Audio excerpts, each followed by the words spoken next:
Hey everybody, I hope that you are doing well. This is our 4 Leaders Only video for the week to equip you for the work of the ministry that God has called you to do. And we've been in Jeremiah.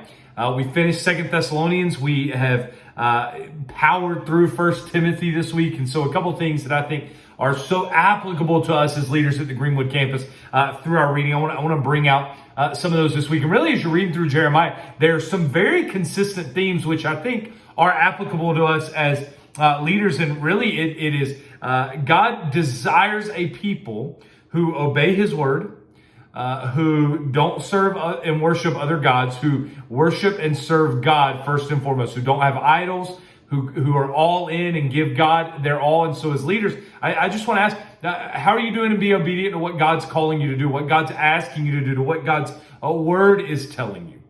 Are you putting anything before God? Are you serving or worshiping anything else before God himself?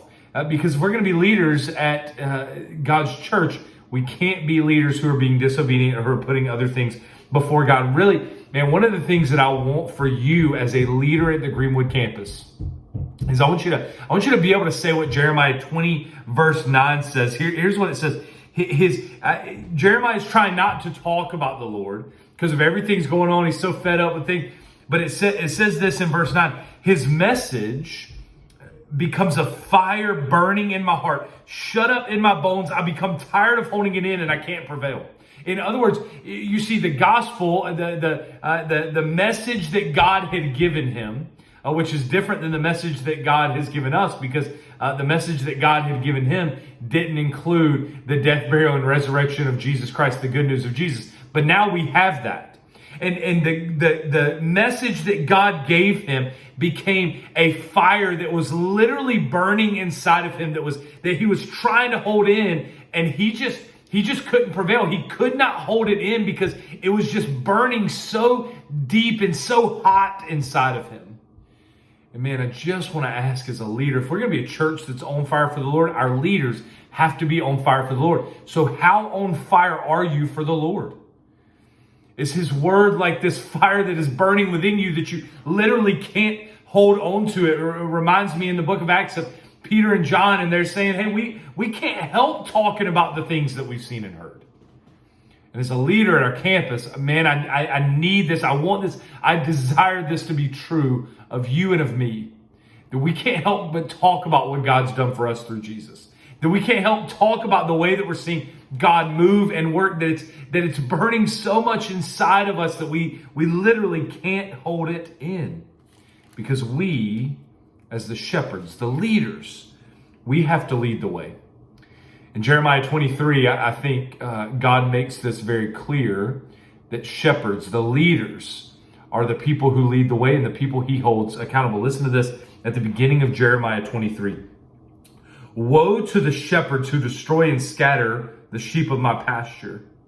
These shepherds obviously weren't doing what they were supposed to do. This is the Lord's declaration. Therefore, this is what the Lord, the God of Israel, says about the shepherds who tend my people. You've scattered my flock, banished them, and have not attended to them. I'm about to attend to you because of your evil acts. This is the Lord's declaration. I will gather the remnant of my flock from all the lands where I have banished them, and I will return them to their grazing land. They will become fruitful and numerous, because God will always take care of his people. But then verse 4, I will raise up shepherds over them who will tend them. They will no longer be afraid or discouraged, nor any will be missing. This is the Lord's declaration. You see, God makes it clear in Jeremiah 23 that if his shepherds don't do what he is asking them to do, if his shepherds don't tend to the flock that God has given them, that he will take those shepherds away and give his people new shepherds, because God will always care for his people. Do you know that the reason you're a leader at the Greenwood campus, that you're a shepherd at the Greenwood campus, is because God cares about his people so much that he has called you to be a shepherd over some of his people. He has called you to partner with him in taking care of some of his flocks, some of his sheep. And so God asks us to take care of his people. And if we don't, he'll remove us and put somebody else there, because God's always going to take care of his people, but he wants to use you to do it. He wants to work in you and through you to take care of his sheep. So what we do, our calling, it's a big calling. It's a massive calling to be a shepherd to be a leader. And God cares about how we do at that calling. And then at the end of Jeremiah, in Jeremiah chapter 29, he tells us this: seek the well-being of your city and pray to God on its behalf. And so I would just say, are you getting involved as a leader at our campus? Are you getting involved in the missions opportunities that we have going on? Pretty soon we're gonna have an opportunity for you to engage in some foster care and adoption opportunities. We're going to have an opportunity on November 6th where you can engage in a serve day by serving at the Oaks Women's Recovery Center, or at Connie Maxwell, or around our church by prayer walking and engaging in conversation and picking up trash. You're going to have an opportunity in November as well to be a part of a food drive that we're doing for Greater Greenwood United Ministries. You're going to be able to partner with us in December as we do a toy drive for Salvation Army and Toy for Tots. And in January, you're going to be able to take part in a baby bottle drive to support Crossroads Pregnancy Center. You see, we have lots of opportunities for you to get involved in serving the well-being of your city. And I just want to ask, are you doing it?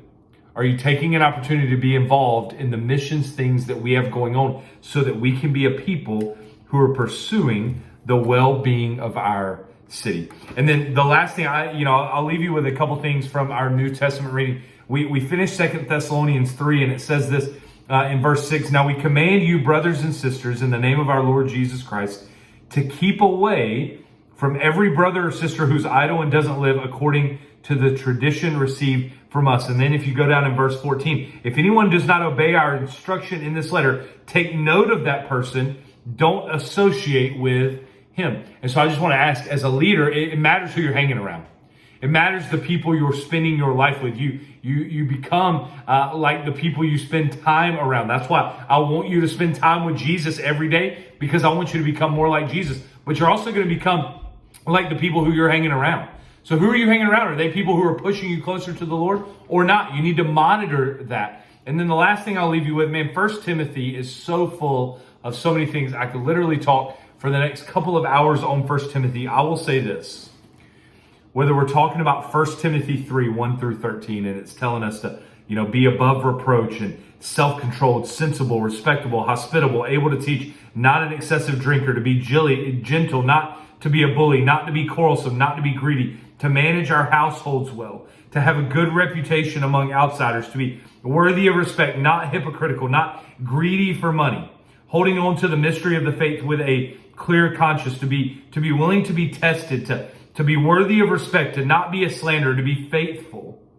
And then if you go on to 1 Timothy 4, verses 11 through 12, it tells us to command and teach these things. Don't let anyone despise you for your youth. Set an example in conduct, in love, in faith, in purity. And then you go to 1 Timothy 6, beginning in verse 5. It says, make sure that you're living according to godliness, that your contentment is not from your wealth, but it's from the Lord, because you didn't bring anything out into this world, and you're not going to be able to take anything out of it. So be content with the basic necessities that you need. You don't need all of these kind of things. The love of money is the root of all kind of evil. And Paul says, hey, flee from that and instead pursue righteousness, godliness, faith, love, endurance, gentleness. Fight the good fight of faith. Take hold of the eternal life. And then later it tells us to, instruct those who are rich to not be arrogant, to put their hope in God, to do what's good, to be rich in good works, to be generous and willing to share, to store up for yourself treasure in heaven and not treasure on earth. And so I'll just simply ask you this: as a leader at the Greenwood campus, how are you living, and what kind of example are you setting? Are you living a life that is God honoring, that is God glorifying, that is obedient to God? And are you doing that and setting an example for the people around you, the sheep that God is giving you to care for, the people who are in your life? Are you setting a good example for them? Because if not, as a leader, you need to be. You need to live a life that is God honoring, God glorifying, that is setting an example for the people around you, so that you can be a shepherd who God says, yep, I want them to shepherd my people. I love you guys. I'm thankful that you're leading for such a time as this. We'll see you guys next week.